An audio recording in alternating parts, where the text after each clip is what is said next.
మే 20. ఎవడనూ పాత తిత్తులలో క్రొత్త ద్రాక్షారసం పోయడు. పోసిన ఎడల క్రొత్త ద్రాక్షారసము తిత్తులను పిగుల్చును, రసము కారిపోవును, తిత్తులను పాడగును. అయితే క్రొత్త ద్రాక్షారసము కొత్త తిత్తులలో పోయవలెను. లూకా 5వ అధ్యాయము 37-38 వచనాలు.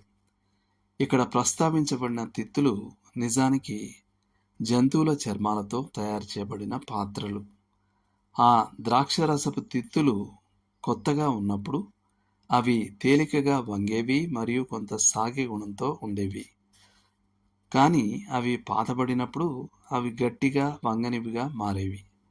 క్రొత్త ద్రాక్షారసాన్ని పాత తిత్తులలో పోస్తే ద్రాక్షారసం పులియడం వల్ల ఏర్పడే ఒత్తిడి పాత తిత్తులకు తట్టుకోలేనంత ఎక్కువగా పెరిగి అవి పగిలిపోయేవి.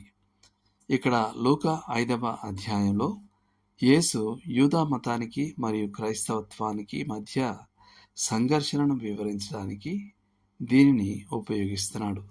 ఆయన ఇలా అంటున్నాడు: యూదా మతంలోని వాడుకలో లేని ఆచారాలు, నిబంధనలు, సాంప్రదాయాలు మరియు కొత్త నిబంధన యొక్క ఆనందం, ఉత్సాహం మరియు శక్తిని నిలుపుకోవడానికి చాలా కఠినమైనవి.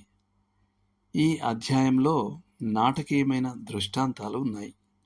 18 నుండి 21 వరకు గల వచనాల్లో 4 మనుషులు పక్షవాతం పట్టిన ఒక వ్యక్తిని యేసు వద్దకు స్వస్థత కొరకు తీసుకురావడానికి ఒక ఇంటి కప్పును చీల్చడాన్ని మనం చూస్తాం.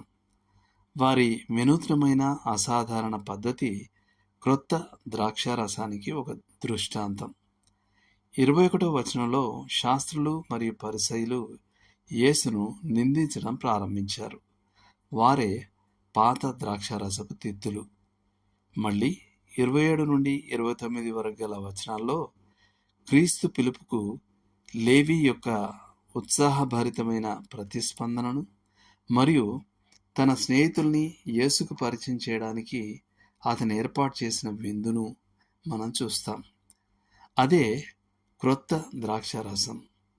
30వ వచనంలో శాస్త్రులు మరియు పరిసయ్యులు మళ్ళీ సరుగుతారు. వారే పాత ద్రాక్షారసపు తిత్తులు. ఇది జీవితంలో అన్నింటా మనం చూస్తాం.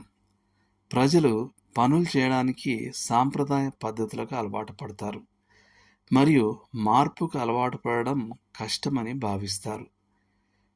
ఓ గృహిణికి పాత్రలు కడగడానికి ఆమె స్వంత పద్ధతి ఉంటుంది మరియు మరొకరు ఆమె సింక్లో తడబడడం చూసి చిరాకు పడుతుంది. కారు ఎలా నడపాలో భర్తకు తన స్వంత ఆలోచనలు ఉంటాయి. భార్య లేదా పిల్లలు నడిపినప్పుడు అతడు దాదాపు తన సహనాన్ని కోల్పోతాడు. అయితే మనందరికీ గొప్ప పాఠం ఆధ్యాత్మిక రంగంలో ఉంది.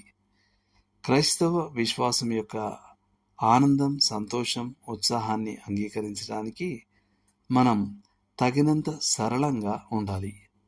అది అసాధారణ మార్గాల్లో వచ్చినా సరే.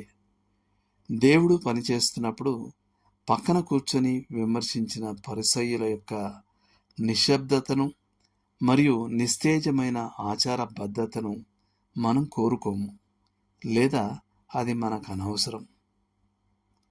దేవుడు మిమ్మల్ని దీవించునుగాక. ఆమేన్.